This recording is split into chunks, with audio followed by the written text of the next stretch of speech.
In Soviet Russia... Wait, shit, wrong time period. Yeah, Chechen Wars.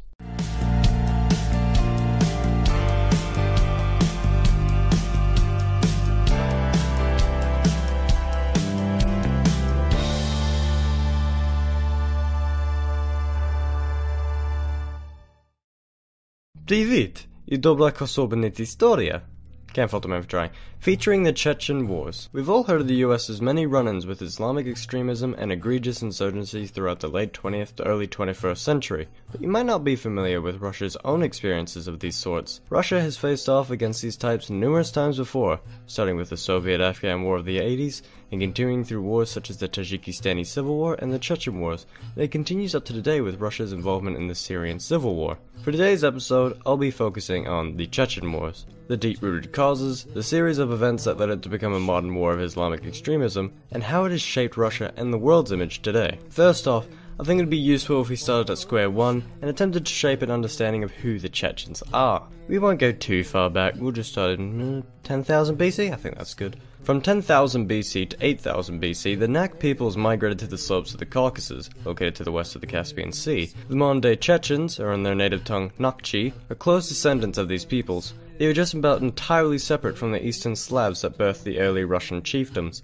They lived mostly as mountainous tribes and remained fairly secluded from centers of technology and civilization. By the time the 1720s rolled along, they were under Persian rule. But Peter the Great's ambitious campaign saw the Russians brought to the Caucasus in the Russo-Persian War. The Russians won their war with the Persians, but did not rule the lands for very long, only about 9 to 12 years. Despite this, Russian claims to the Caucasus began in this victory. Throughout a large part of the 18th century, the Russians continued their struggles with the Islamic empires over the Caucasus. They viewed the mountain range as strategically advantageous in future campaigns against the Persians and Ottomans, and so under the guise of spreading Christianity, pushed even further into the Caucasus. Their interactions with the natives were not exactly courteous either, and hostilities between the mountain tribes and the imperialist Russians became well cemented. The Nak people also began to widely accept Islam as a way to oppose the Orthodox Russians. As the decades passed, many Caucasian wars would be waged, and it wouldn't be until the 1860s that the flame of war would begin to smolder. The Russians offered those who flee to the Ottomans' domain mercy, and so 80% would accept exodus, and those who remained were to fight a never-ending guerrilla war. The Caucasus were akin to the US's Wild West, and the mountain tribes became viewed as bands of bandits by those who attempted to colonize the region. The tribes, throughout their shared struggle with the Russians, began to feel a unified bond, helping concentrate them into larger republics such as the Ingushetia,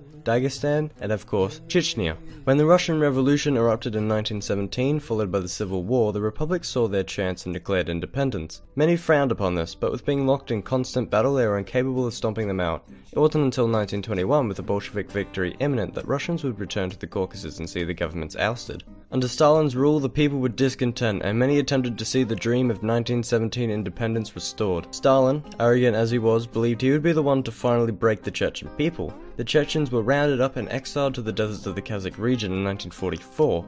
Those who could not be transported were systematically slaughtered. 60% of Chechens and other Caucasian people perished in their personal equivalent of the Holocaust. Stalin began his plan to convert the outlands of the Caucasus into a Soviet wonderland, and would make Grozny, the capital of Chechnya, the gem of this new process of Russification. With the Chechens gone, the city was populated by ethnic Russians who spoke, acted, and worked like Russians. It wasn't until 3 years after Stalin's death, in 1956, Nikita Khrushchev would permit the returning of the Chechen people to Chechnya. Upon their return, though, the Chechens saw their language and culture actively suppressed. Speaking Russian was required, and those that spoke the Chechen language in public were brought before a Soviet officer for some gentle correction. Moving forward to 1991, the Soviet Union under Mikhail Gorbachev saw its last days, and by Christmas the Soviet Union split into 15 new states, the dominant region being the Russian Federation we have today.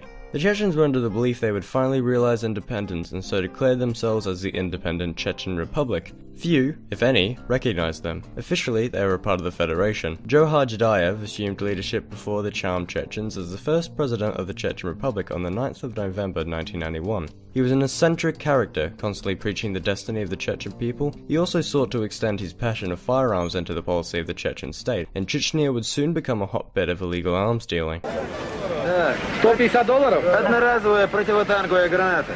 А это что? Это АК-74. Это АК-74. Сколько он стоит? Он ничего не стоит, бесплатно России дает. А он стреляет? $50, конечно. А ну-ка один раз, может быть, стрелим? Whilst Chechnya did attract adventurers and criminals for its exotic ways, it was far from a functioning state. The government was maladjusted, civil services were non-existent, and law enforcement was a joke. Boris Yeltsin, the president of the new Russia, sought to end the Chechens' adventure with independence and cut off the power and other vital resources heading to Chechnya. Without these modern necessities, the state began to crumble. The republic was reduced to a gathering of the armed disgruntled, and soon talks of coups against Chudayev were in the air. Yeltsin wished to see a Russian sympathizing Chechen take power of the state, so in November 1994, Yeltsin had Russian soldiers posing as mercenaries backing anti-Chudayev fighters move into Grozny. Chudayev was able to fight back and defeat his opponents and brought Yeltsin much shame when he flaunted the mercenaries on national television. Yeltsin in response deemed it was time to stop beating around the proverbial bush, and so the Kremlin readied 40,000 Federation troops to invade Chechnya on the 11th of December 1994.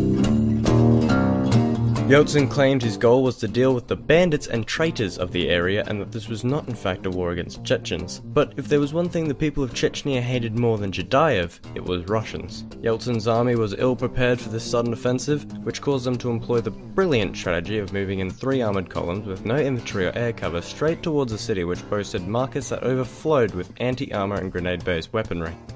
Intense fighting erupted, and only one of the 3 columns would even reach Grozny. The war had begun with the slaughter of Federation troops, Chechen fighters, and the many civilians caught in the crossfire. After the catastrophe that was the first wannabe blitzkrieg, tables were flipped and plans were redrawn for a new offensive that would be commenced on New Year's Day 1995. It seems no matter how much they redrew their plans though, they were incapable of realizing that armor was not, in fact, invincible. Russian conscripts were sent to the slaughter by being shoved into a tin can, slowly driven into the heart of Chechnya, and then being burnt alive by the first Chechen fighter to spot them. The generals back at Moscow exclaimed "to hell with it" and engaged the well-tested strategy of aiming every cannon at something and firing every minute of every day. Grozny was bombarded with non-stop artillery for weeks on end until on the 19th of January 1995 the Chechen commander, Aslan Maskhadov, ordered that his fighters leave this bloodbath, and so it was done.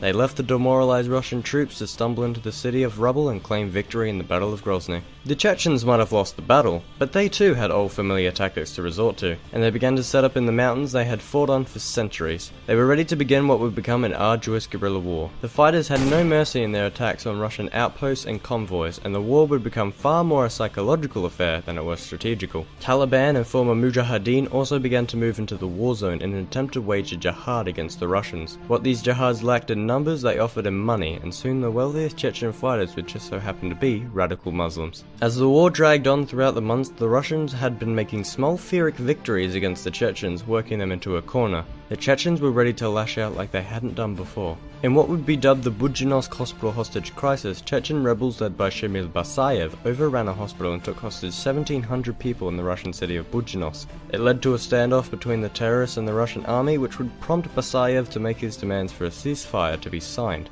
The restless amongst the Federation troops ordered that the hospital be stormed and no Chechens spared. At least 140 hostages were killed, and the Chechens were able to hold their position and the rest of the hostages. The attack had failed, and the public had lost faith. A compromise was made, and so Basayev got his ceasefire and his safe return to Chechnya. Chudayev used his time to reconcile his field commanders and rally his people. He addressed the Chechens, prophesizing that Grozny's occupation would soon end and that those who would refuse to leave would be struck down by the Chechens. It soon became clear though that the only one to be struck down would be Chudayev. As for his threats, he was targeted and killed by a Russian laser-guided missile on the 21st of April 1996. His death would be announced on national television by none other than Shamil Basayev. It was clear the ceasefire at this point was no more than a piece of paper, and the Chechens would need to act fast as the Russian troops began to move into the mountains. They avoided engaging their pursuers and attacked the weakened Federation garrison in Grozny, managing to successfully take back the city and break the Russian people's will. Those who were not dead were sick to death of this fighting, and the Kasayot occurred would be agreed upon on the 31st of August 1996. It meant the Russian forces would have to withdraw by December, and that the Chechens would remain in their legal limbo of quasi-independence while still remaining de jure-wise a part of Russia.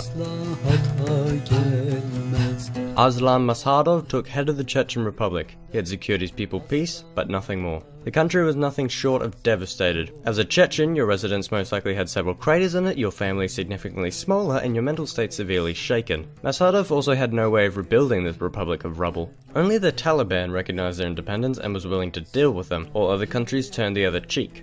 Chechnya was completely isolated. As always, with no resources and no enemy, the people began to splinter. The field commanders became warlords. They all formed their own factions with their own men, territory, and agendas. Chechnya would also see flocks of Islamic extremists arrive in the country. Majority of Chechens are Sufi Muslims, one of the relatively more peaceful sects of Islam. But as Wahhabist Sunnis arrived with Saudi dollar to boast, many young men would convert and join these militias. In 1998, the Wahhabist militants had become so powerful they were able to force the secular Maskhadov to instate Sharia law. He had no control over the warlords and their militias anymore. By 1999, the Russian elections had come. The embarrassed Yeltsin had fallen ill, and so his replacement would have to take helm. In entered the young, strong-willed Vladimir Putin, who promised a restoration of Russian glory. He was just what the people wanted. The tumultuous Chechnya terrorized the Russians, and on the 2nd of August 1999, malcontent Chechen warlords launched an invasion into the neighbouring Russian province of Dagestan. Russian troops descended onto the situation and successfully combated the dishevelled insurgents. During this conflict, incidents of border clashes and bomb attacks peaked, and most Russians knew Chechen terror would have to be curbed soon.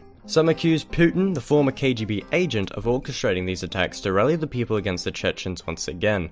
While it would stand to reason, no strong evidence such exists yet. Putin promised war, a better war, a successful war.